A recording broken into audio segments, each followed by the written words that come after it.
অনুরাগের ছোঁয়া ধারাবাহিকে আজকের পর্বে দেখা যায় ষড়যন্ত্রের জাল আরও গভীর হয়। দীপা আড়াল থেকে উর্মি ও কুন্তলার ভয়ঙ্কর পরিকল্পনা শুনে ফেলে এবং দ্রুত চারুকে ফোন করে সতর্ক করে দেয় যে কোনো মূল্যে কুন্তলাকে বাড়ির ভেতরে প্রবেশ করা থেকে আটকাতে হবে। জি বন্ধুরা, অনুরাগের ছোঁয়া ধারাবাহিকের আজকের পর্বে আপনারা ঠিক এমনটাই দেখতে পাবেন। সূর্যের বিয়ের অনুষ্ঠানে যখন আনন্দের সুর, তখন ছদ্মবেশী রুডি হঠাৎই ছোনাকে ঝাপটে ধরে।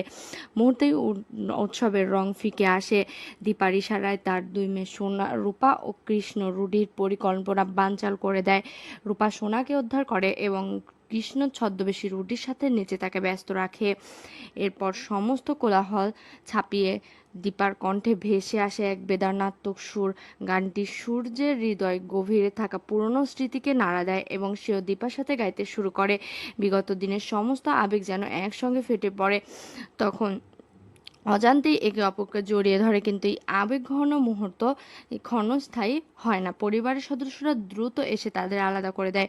অনুজা দীপাকে সামনে অপমান করলে দীপা দীর্ঘভাবে উত্তর দেয়, উনি আমার স্বামী, লজ্জা আপনাদের হওয়া উচিত, কারণ ওনার জীবিত স্ত্রী থাকা অবস্থায় আপনারা ওনাকে দ্বিতীয় বিয়ের আয়োজন করেছেন। এদিকে সোনা তার বাবাকে বোঝানোর চেষ্টা করে যে দীপা তাদের পরিবারের শত্রু, কিন্তু সূর্য মন থেকে মানতে নারাজ।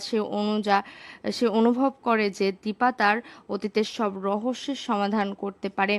এই সুযোগে উর্মি এক নতুন চালে সে কৌশলে সোনাকে দিয়ে সূর্যকে ওষুধ মেশানো জল পান করায়। ফলস্বরূপ সূর্য আবারও স্মৃতির জালে ফিরে ছিটকে পড়ে এবং তার আচরণে পরিবর্তন আসে। বাড়ির বাইরে চারু উর্মিকে কুন্তলার সাথে গোপনে দেখা করতে দেখে ফেলে। সে আড়ালে দাঁড়িয়ে তাদের কথা শোনে।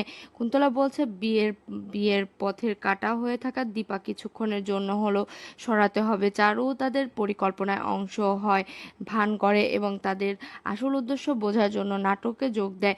এর পরবর্তীতে অনুরাগের ছোঁয়ায় কী কী হতে যাচ্ছে তা সবার আগে আপডেট পেতে আমাদের চ্যানেলটি সাবস্ক্রাইব করুন। ধন্যবাদ।